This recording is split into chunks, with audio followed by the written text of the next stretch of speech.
All right, everybody, welcome back to another episode of the Cash Flow Chronicles Podcast. I appreciate you tuning in today. As always, if this is your first time listening to the podcast or you have yet to see my full infinite banking overview, I want you to head on over to the website legacylifeandretirement.com. And right there on the front page, I made it super easy for you. Right there on the front page, you'll be able to find that full overview. Go ahead and give that a watch. It's a little long, but we got a lot of information that we're sharing with you. So that'll help you gain a better understanding of what we'll be talking about today and throughout this entire podcast. So today, of course, always preaching the good word here, the good word. I'm going to be honest with you guys, I'm not a Bible reader, but this right here, Becoming Your Own Banker, the 5th edition by R. Nelson Nash, that is the Bible of infinite banking. So a lot of really good stuff in there. Always base all of my foundational teachings and beliefs off of what is in this book. So it's extremely helpful if you read that. You can always head on over to, Amazon and grab yourself a copy. But I'll also link it in the description below. And just to make it easy on you guys, I will link that full overview video at the end of this video for you to click on easily if you decide not to head on over to the website. So, topic of today's discussion. What are we going to be talking about, Sean? Well, today, folks, I wanted to break down really what the differences are between all of these options of insurance you have and why we use infinite banking, participating whole life policies, for infinite banking. Because at the end of the day, there's a lot of things that you could use for infinite banking. Infinite banking is just a concept, but I want this to be more of a product talk episode. I want you guys to understand the difference between term, the two different types of term there is. We've got IULs, we've got whole life policies, we've got what we use for infinite banking. So I want to really just explain and have kind of a product talk episode to help you get a good foundational understanding. Now, I've got a good chunk of notes here because I want to make sure that I touch on quite a few things just to make sure I'm educating you guys as fully as possible. But let's go ahead and start it off with the basics. Let's get into term insurance. So when you guys think about term insurance, what do you think about? Most people think about, just the basic form of life insurance. That's the most popular life insurance out there. It's in general, when you say life insurance, most people's first thought is term. So that is a policy that, just like the name states, covers a specific period of time. You can get a lot of different term policies out there. I used to work with a company that had a 40-year term. So really, we're talking about, in general, 10, 20, or 30 years. That's kind of the basic set time that the coverage will cover your life up until you are no longer covered. So why people tend to choose term insurance is because it's, I guess really depending on your situation, it can be pretty affordable. You can get a whole lot of coverage for usually a little bit of money. That's all relative, I know, but that tends to be how it goes. If you're young and you're healthy, you can get a lot of coverage for cheap. We're talking about $1 million, $2 million.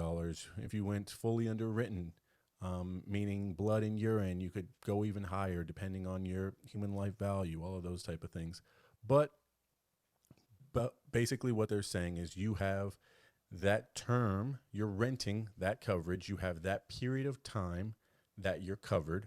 If you pass away one day after your term period ends, whether it's 15, 20, 30, however many years, you get to the end of your term and they say, oop, you're no longer covered, and you pass away the next day, I don't care how nice of a person you are, they're not giving you that money. So I just want you to understand that term is cheap for a reason. It also basically never pays out. And I'm not saying the companies themselves never pay out. Insurance companies always pay out. People just, very, very few people, I've said it before, I'm not sure if I've said it on this podcast, but between 1 and 2% of term policies ever pay out. So I don't like to gamble in the first place, but those numbers, those percentages, those odds sound god awful. But that's why it can be pretty cheap. So the next, I'm not a huge fan of term policies. I think everything kind of has its place. I'm not a real believer in just straight basic term. Now, what I will tell you I'm a believer in is convertible term. So convertible term allows you to convert your term life policy into a different policy, a permanent style policy. I put in quotes permanent policy because there are companies out there that will allow you to convert your term policy into an IUL. I'm talking about converting it into a whole life policy, but either way, it is convertible. So what that means is you're going to have that coverage, that same term period, whatever you choose, and the company is going to tell you, hey, Gary, I like to use this name Gary a lot. Hey, Gary, at this point, at year 15, year 20, whatever it is that they set, you have to convert this over to a different policy if you want to be able to use your convertibility of this policy. And all that would happen would mean, so when you go to a convertible policy, what happens is you go through most places when you're dealing with whole life insurance. I don't think it's the same with IULs, but when you're dealing with whole life insurance, you go do the fully underwritten process. So you go do blood, urine, the basic stuff like that. And then they give you this great deal because going fully underwritten tends to be cheaper than going simplified issue. Simplified issue is just, hey, I talk to an agent, I answer a few questions, the company looks at my information, they issue me the policy, it can all be done within 10 minutes. That gets you a pretty good deal. Going fully underwritten usually gets you a much better deal. So you do the fully underwritten process. You now have the coverage, and they tell you, hey, Gary, you're covered for $1 million. You have the ability to convert a portion of this or all of this to permanent coverage at any point in time up to this set amount of time. They'll probably give you an amount of time. And if you do convert it, you convert a portion of it, but you don't have to go back through underwriting. Now, granted, when you convert that policy, you will pay for whatever the cost of that conversion is at that age. So if I got a policy at 25 and I decide to convert a portion of it at 37, well, I'm paying what that whole life insurance would cost me at 37. Now, why you would do something like this is because, again, you don't have to go through the underwriting process again. So God forbid I'm 25 and at 30, something horrific health-wise happens to me, and I know I'm never going to be able to get life insurance again. Or if I did get life insurance, it would be at an unbelievable cost. At that moment, I have term. I know this term's going to end. So what do? I'm going to take advantage of converting a portion of my term policy into permanent coverage. That way I can have it for the rest of my life. They're not going to check my health again, all of that stuff. So I think convertible term is an ideal choice. I've written some for clients because they may not be ready for the infinite banking policy yet. They may not have the financial means to do whatever it is that they want to do at that point, but they're as healthy as they're ever going to be. They're as young as they're ever going to be.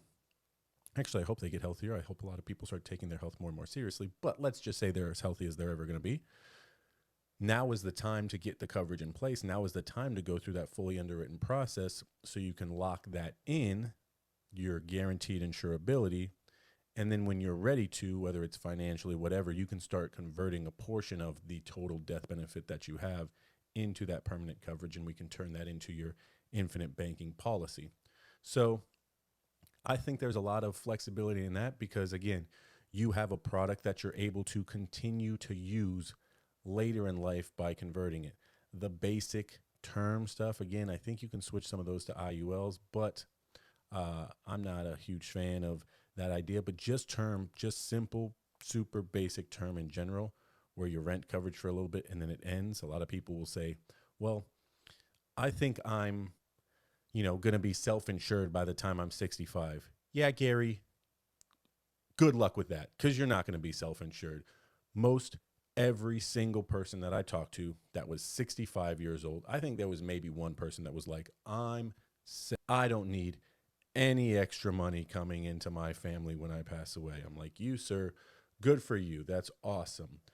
But every person that I talked to who was older in life wished that they could get more coverage, or wish that they could get coverage, or wish they had gotten coverage earlier in life, because things just didn't play out the way that they thought they were going to, and they would like to leave more money to their kids, their grandkids, maybe their great-grandkids, depending on their situation. So that convertible term, being able to turn some of that into permanent coverage, I think is an ideal option for the person who may be tight on the budget right now, but likes the idea of infinite banking in the future.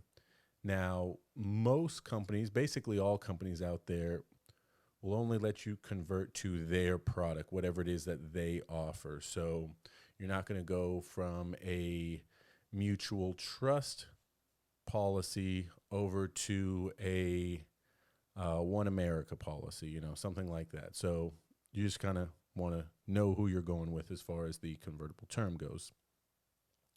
Now, let's talk really quickly about the buy term, invest the different strategy. We all are probably familiar with these public figures, these financial figures like Dave Ramsey and Susie Orman. The idea is to buy term because it's super cheap. They're like, hey, spend as little as you can protecting your family. That sounds like a good idea. And invest the rest of it into other financial vehicles that have lots of risk. Now, at least they say buy term and invest the difference. They don't say buy term and save the difference by putting it into your 401k or your IRA, whatever qualified plan that is, because we know, if you listen to the podcast, that qualified plans are not saving money. You are investing money. And let's be honest, how many people have bought term in their life and then invested the difference? The majority of people do not do that. But, if you want to go by the buy term, invest the difference, tagline, then by all means do whatever you feel like is best for you. I'm not saying that what we do with whole life and infinite banking is not investing. There's a lot of investing that we do. Now, infinite banking itself is not an investment, but we sure as heck do take our money out of our policies and go take it places to make us more money. Real estate, private lending, all of this type of stuff that you're able to do with your infinite banking policy. But the policy itself, of course, is not an investment. So again, there are definitely some limitations to term. You really got to think about it like renting insurance. You're paying premiums on a monthly basis, but they aren't building any cash value. I don't like that. I mean, that's essentially all these insurances that you're paying. You're paying your phone insurance, you're paying your home insurance, you're paying your car insurance. And granted, if something happens, those are going to pay out, but they're not ever going to pay out more than what your asset was worth. You're never going to get more money than your house was worth. If your house burns down, you're never going to get, oh, you crashed your car, you total it. Well, you were driving a Toyota Corolla and now they're giving you enough money to get a Maserati. That's not how that works. Life insurance, you have that. I mean, that's the whole idea behind life insurance. They're giving you more than you paid in. But I like the guarantees of knowing I'm going to get that money when that time comes. Not, oh man, I sure as heck hope I die within this 30 years so my family can get the money.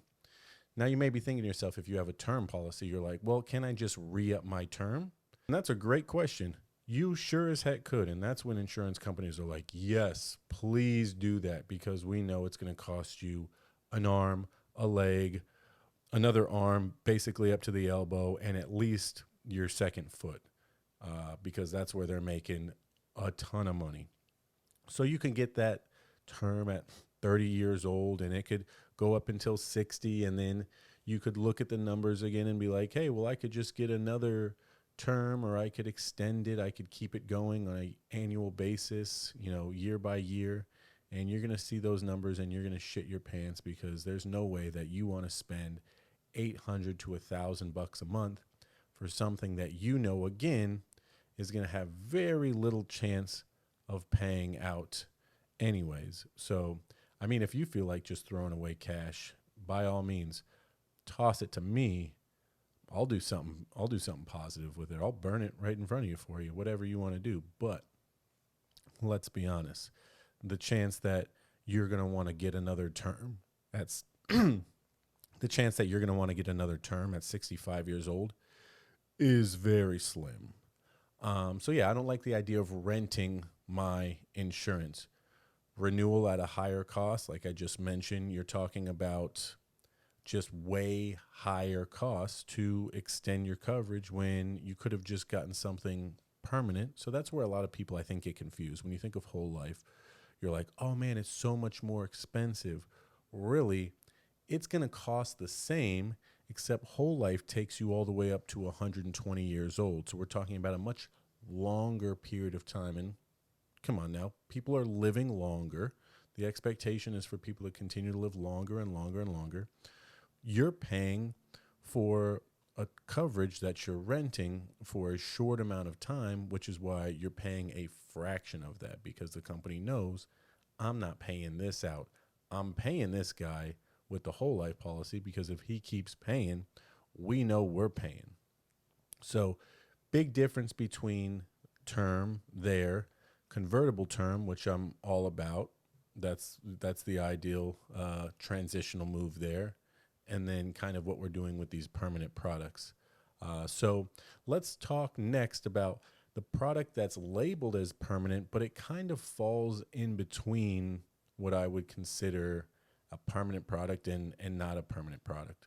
We're talking about IULs, Index Universal Life. So an IUL is simply a annual renewing term where the cash value is invested in the market. Now, it's not actually invested in the market. It's in an account mirroring the market. So basically, you can't actually lose your money if the market dips. Now, you can lose money other ways in IULs, and you got to understand, where this comes into play. But as far as your money being tied to the market, it's not like you were in a variable life policy where your money is actually invested in the market like it is with your 401k or your IRA.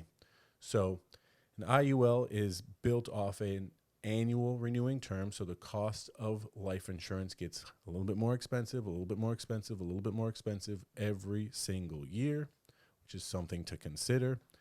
The cash value and the death benefit can fluctuate based on market performance, making them a little bit less predictable over time. A lot of people show these wild illustrations. That was a big thing going on with IULs, is people showing these wild illustrations, projections of what could happen, what might happen, when all reality, again, I like guarantees. Now, I'm going to be completely transparent with you guys. I have an IUL. My wife has an IUL. My son has an IUL. I'm not saying they're bad products. You just need to understand what they are and where they're kind of blocked into what it is that you're trying to do. IULs gained a lot of popularity in the 1980s because really interest rates, high interest rates, made them more attractive. People were seeing whole life policies that were earning a guaranteed 4% return. And they're like, oh, well, I see that these insurance companies are coming out with these new products in the market that tell me that I have the ability to get market-like growth. And, some of them turned out okay, some of them not so much. There hasn't been a very long history of them. So time will tell, but I do believe that IULs fall somewhere between risking all of my money in my qualified plan and having my money be completely safe and secure in my whole life policy.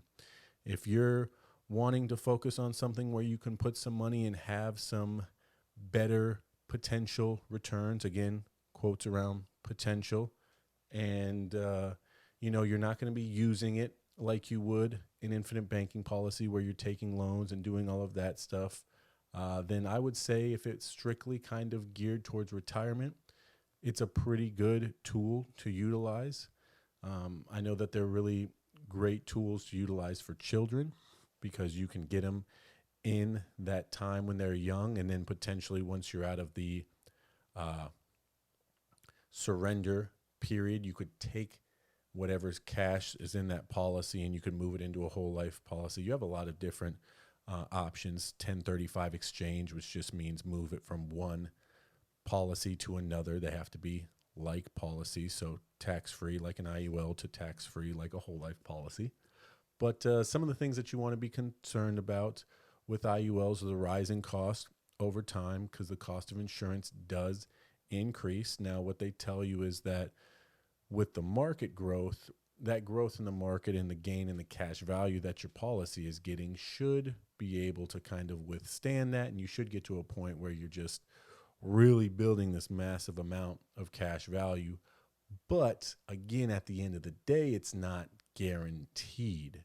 So you could have bad years, which you will have bad years. There'll be years where you get zeros. Most IULs give you a floor, so obviously you can't go below the zero like you can in the market, but maybe you're getting like 0.25% guaranteed or something like that. But again, cost of insurance is increasing every year, so you got to take that into consideration.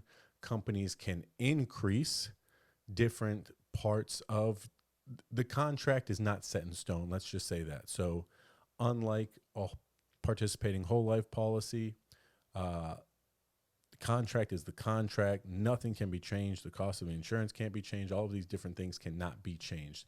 In an IUL, there are factors that can change within your policy. So again, it's smart to stay on top of that and make sure that you're meeting with somebody on a regular basis to know what indexes you're in and all of these type of things, because there's a lot more management that goes in to those type of policies. Now, if you're taking loans, if you're trying to use them for infinite banking, I would highly suggest not doing that, because that's a good way to potentially implode your policy. Really, because you could go a couple years in a row with getting zeros as far as returns go. And if you have a bunch of loans out and everything, and your policy doesn't have enough cash to pay for the actual life insurance portion that's increasing, like you could really get yourself between a rock and a hard place, which again is something that you can't do with your whole life policy. I guess you could if you were really trying to, but the idea is the IUL is not structured to have guarantees and these other things. So you're really basing it off of, hey, is the market going to return something good this year? Now, again, if you were to compare these two side by side, one talks about guarantees, one talks about not guarantees, projections, let's say, IUL is going to look like it outperforms the whole life every time, because we're using projections, not, hey, this is what's going to happen. So again, two completely different types of products, but I sure as shit wouldn't use an IUL for infinite banking. I use mine strictly to put money into for retirement, separate from the money that I put into my par whole life policy. So let's talk about whole life insurance. I know we've been kind of peppering this in as we go, but whole life insurance, I believe, is the true definition of permanent insurance. It has it in the name, whole life insurance. If I were to ask you guys, if I were to go down out on the street and be like, hey, you guys, how long does whole life insurance last? I would assume most people could say their whole life, just like if I asked them how long term insurance would last, it would say, hey, term. What does the word term mean? Well, it sounds like a period of time. So probably a period of time of my life. Whole life insurance lasts your whole life. That's I think a big reason why Index Universal Life doesn't have the word whole in it, because there's a possibility that it doesn't last your whole life. So really, in whole life, both you and the insurance company are invested together because it's a guarantee. You're guaranteed to pass away, and they're guaranteed to pay when you do. So I like that. It's in the contract. You know exactly what's going to happen. And it's cool that you can actually see your death benefit getting bigger and bigger and all these other cool things. But one of the guarantees within the policy is that you have that death benefit. That's there. Permanent, guaranteed for life. The longer you live, the bigger that bad boy gets. And when you pass, if you paid for the policy, your family is getting paid out. And we're talking just general, basic whole life insurance right now. Not all the extra stuff that we use for, not the properly structured, not the PUA, all of that extra stuff that we use for infinite banking. Now, premium, here's another thing, a little bit different than the IUL. Premium is fixed. So that means the entire life of your policy, you're paying the same thing. Cost will not increase as you get older. That is guaranteed in the contract. No ifs, ands, or buts about it. Your policy stays the same. If I'm paying $1,000 a month right now, I'm paying $1,000 for the rest of my life. Now we're talking about, again, just base level whole life, which means there's no extra PUA. So you could be putting more money into the policy if you were talking about this other type of infinite banking policy. But right now we're just talking about the base. So I'm just paying for the actual life insurance itself, not the extra stuff that allows me to get the cash out. Longevity. Another reason why I really like whole life insurance is it's been around for a long time. I'm talking like 200 years, well before the tax code, the U.S. tax code was implemented. That was back in 1913. There was a whole lot of things going right before that time, and then they brought in taxes, and, well, now we're $35 trillion in debt and, getting taxed out the ass.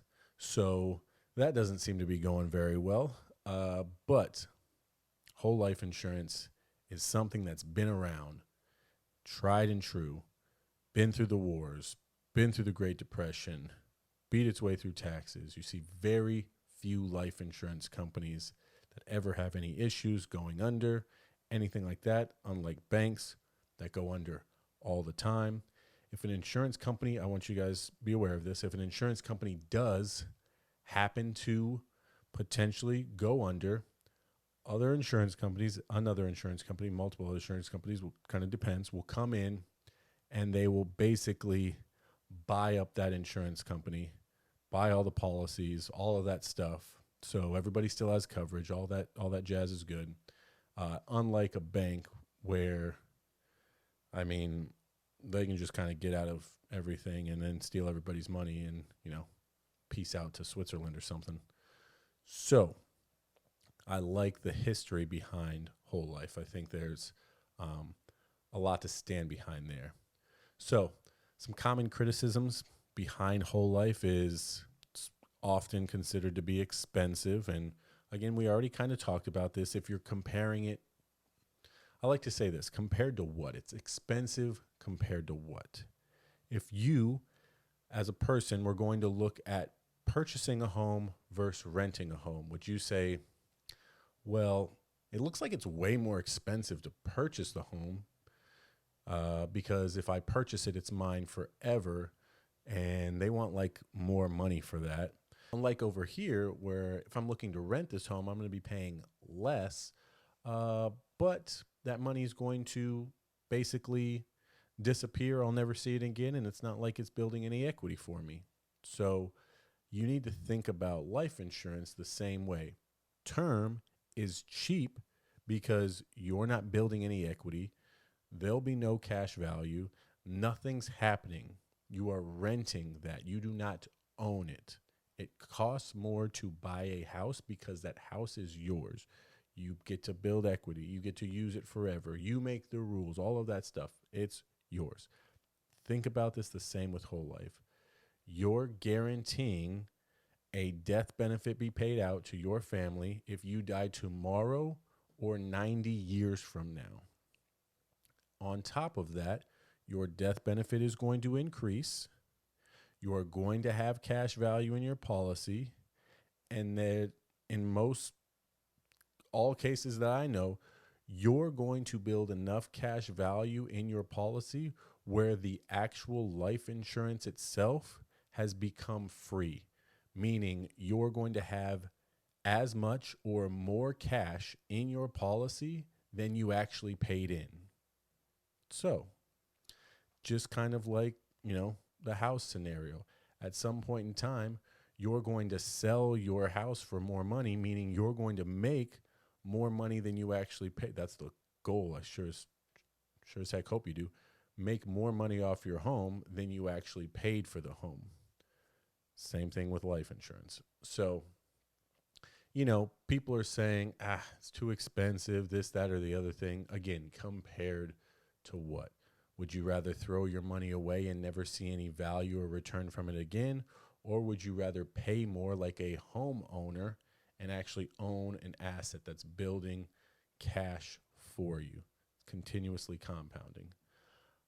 So, again, I think when you look at it that way, it makes just a whole lot more sense. But I understand it is more money, but, value.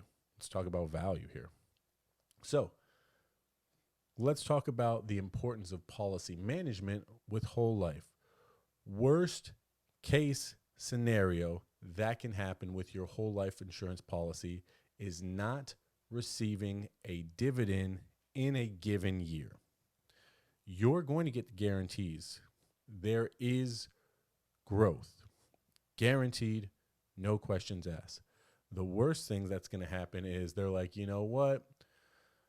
Company didn't do great this year. It looks like you're not going to be getting the dividend that you thought you might be getting, which is that extra cash on top of the guaranteed amount that they're giving you. Now, pump the brakes. You may be asking yourself, well, Sean, how often does that happen? How often am I not getting the dividend when I have a whole life insurance policy? Well, I'll tell you. It's a good question. The companies that we work with have an extensive track record. I'm talking about 120, 130, 140 plus years of never missing a dividend payment. So we don't say that dividends are guaranteed, but I'm going to tell you that they haven't missed one for 140 years. And I'm going to let you do the math there and kind of put that together for yourself. So, you're getting a dividend. Okay. So, ownership and control. I think that's another really big thing about whole life insurance. As the policy owner, you have first rights to the equity in your whole life policy. The insurance company only administers it. You control this policy. It is yours. It's not like going into the bank and being like, hey, I need this money. And then being like, shit, Gary's here. He needs his money. Hey, you guys got Gary's money in the back there? No. Gary's here. He wants his money. He's here right now. And they're like, hey, Gary, I'm going to have to, you can't take all, I know you wanted $100,000 right now, Gary, but, and I know you gave us like more than that, but we don't have it here right now. So yeah, you're gonna have to wait. No. That doesn't happen with life insurance. If you want $100,000 of your money out of your life insurance policy, you know who's getting $100,000? You are. Yeah. So, control. I like that fact about whole life insurance. There's this misnomer going around that whole life insurance, versus IUL. We're talking about boring whole life insurance versus, very sexy IUL. And to be honest, I don't know about you guys, but Sexy's cool. Like, sexy's good. And I'm not taking anything away from sexy. But sexy doesn't always turn out to be the best option. Sometimes sexy is crazy. Sometimes sexy is inconsistent. Sometimes sexy is, just got some things going on. Now, I'm not saying boring is exciting, because it's not, but it's reliable.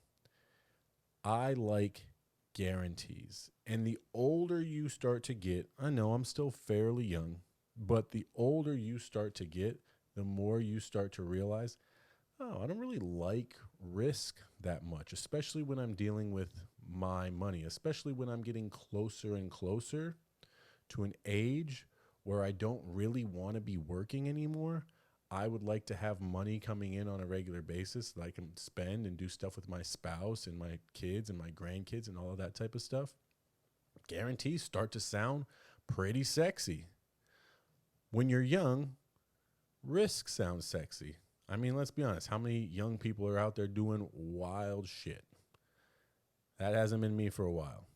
I'm boring type of guy. So we're talking about boring guarantees of whole life and sexy market-driven IUL. You pick what you want, but I know at the end of the day where the majority of my money is being housed, because I like knowing what's going to happen. Also, I'm not saying I don't take my money out of my participating whole life policy and go do something sexy with it. Maybe some real estate stuff, some private lending, whatever it may be. But it's all up to you guys. Beauty is in the eye of the beholder. Let's just say that. So, IUL's appeal is they offer potentially a higher return, which is great. That's cool. That's awesome. But no guarantees. And at the end of the day, again, I'm involved in both.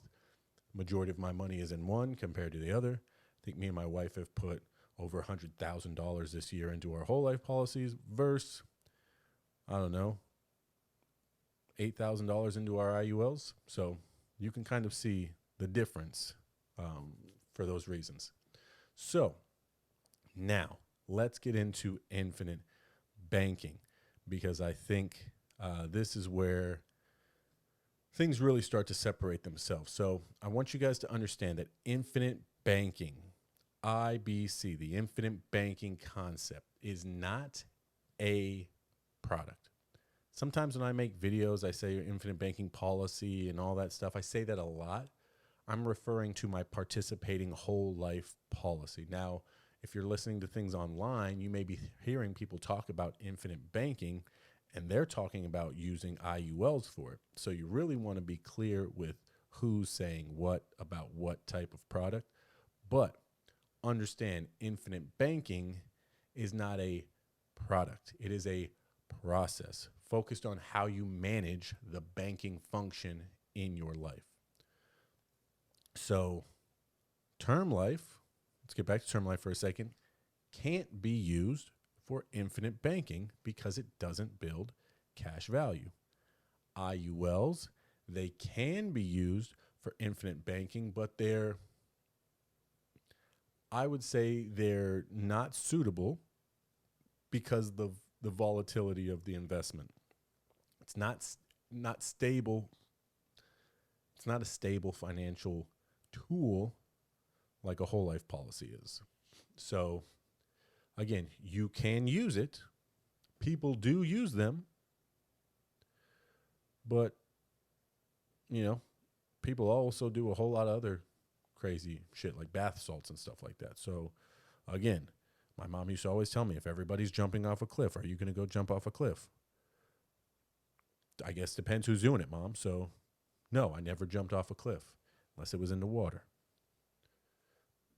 I digress. All right, so let's talk really quickly about kind of how IULs relate to cryptocurrency, because I think there's a little bit more of a connection there. So the volatility. IULs compared to cryptocurrency, they can both fluctuate widely in value. If you rely on them like cryptocurrency, it might drop right when you need it. So I have a good friend of mine that gives a grocery store example, and she basically says, "Hey, I'm at the grocery store. I'm packing up a bunch of stuff that I want, and I check my cryptocurrency account, and I see, ooh, okay, I've got $150 in there, so I'm good to go. I'm at the back of the grocery store. I'm loading up on my craft beers. I'm doing all that good stuff because we're about to have a good weekend. And, 15, 20 minutes later, I get to the front of the store. I'm about to check out, and cashier rings me up, and I go to look at my cryptocurrency that I'm about to pay with. And, oh, shit, my groceries are $140. I had $150, but now it looks like I have $115. So I just lost $35 in 20 minutes from the front of the store, or to the back of the store to the front of the store. So that fluctuation happens all the time. That does not happen with your participating whole life policy. The money that's in there is the money that's in there. It's guaranteed. You see it, doesn't change. Plain Jane, super easy. Again, we talked about monthly costs. IUL policies often renew, cost monthly. So if, the market turns and you're trying to keep up with the pace of your cost of insurance, you may need to put some more money in. You could get to an age where they're like, hey, Gary, I know you've been paying $500 a month into your IUL, but now that $500 is not covering the cost of insurance, so we're going to need $700. Hope you're all right with that, Gary. All right, so whole life and IBC. Let's kind of tie these two together, and then we're getting close to wrapping this up. So whole life, we've got guaranteed stability. So I mentioned that before. IUL, not so much guarantee. Whole life offers guaranteed interest and premiums, making it a stable, appreciating asset ideal for infinite banking, which is why we over here at Legacy Life use participating whole life for our infinite banking policies. Next is the control of risk. With whole life, you control the risk rather than being subject to market volatility or external economic factors. So I like being in control. Some of you probably don't have a whole lot of control in your life. If you feel like you want to be in more control, then I highly suggest getting yourself a participating whole life policy and practice infinite banking, because you, my friend, will feel the power. All right, so access to cash.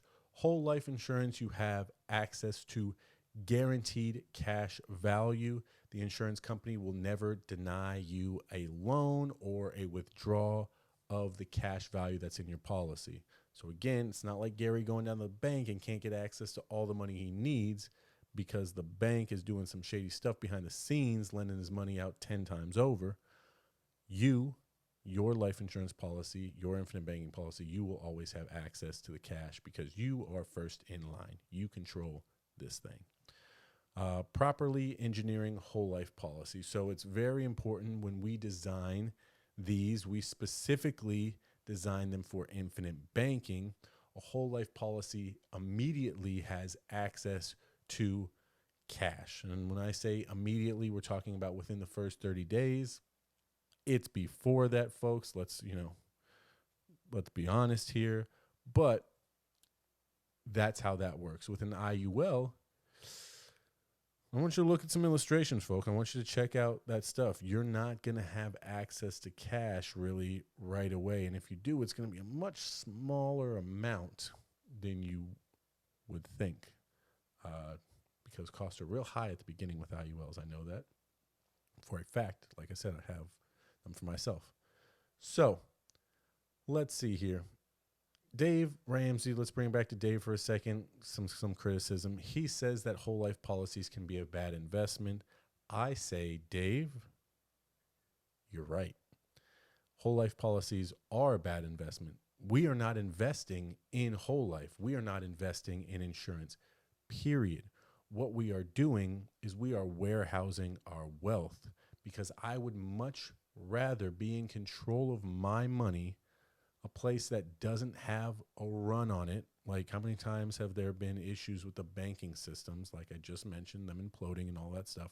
I want my money in a safe place that I control, in a product that's been around for hundreds of years, that numerous people have utilized for a lot of the things that I'm looking to do with them. And as well, the bank where you keep your money is the biggest purchaser of whole life insurance in the entire country. So if they believe in it, the people who you keep all your money with, maybe you should believe in it too. Investment? No. Warehousing your wealth? Yes, sir. Now, again, you go ahead, take that money out of your policy and you go do what you want with it. That's totally up to you. But just know, every single dollar that you had put in your policy will still be in your policy, earning compounding interest for you for the rest of your life. I don't think there's any other product out there in the country that you can say the same thing about. So, Dave may be talking about very basic whole life is a bad investment. And again, I agree. But we're talking about infinite banking, folks. So, when it comes down to it, Nelson Nash teaches that everyone should be in 2 businesses. Count them. 1, 2 businesses. Number 1 is the business that you're passionate about, whatever that may be for you. Luckily for me, it's infinite banking. That one usually generates your income. And the second one is the banking business, which again, surprise, surprise, I'm in. That's managing how everything in your life is financed. Without banking, all other businesses would fail. So, we're reaching that 50-minute mark. I know that's a super random number, but I hope this was valuable. I'm going to wrap up this episode at this point. I really appreciate you guys tuning in. I hope this sheds some light on some of the different types of products out there and why we use participating whole life for infinite banking compared to term, compared to IULs. Again, not that those aren't good products, not that they don't fit within your ecosystem in a specific place, but when it comes to controlling your system and financing the daily things of life through infinite banking, participating whole life policy is the only thing that I would suggest that you use. If you'd like to check out the full overview, like I mentioned at the beginning, to get a better understanding of what infinite banking is, how it works, and see some examples and all that cool stuff, I'll go ahead and link that video right here. And then, feel free to head on over to the website or go in the chat in the description below and book yourself a spot on my calendar, a free cash consultation. It's really just a conversation to talk with you about infinite banking, answer your personal questions, and make sure that you have a good enough understanding so that you can decide if this is something for me and I want to move forward. As always, guys, the information is free, but the knowledge is priceless. I appreciate you tuning in. Catch you guys next week. Peace. Cash flow is key, as belief will teach you the way. Invest in your future, there's no time like today.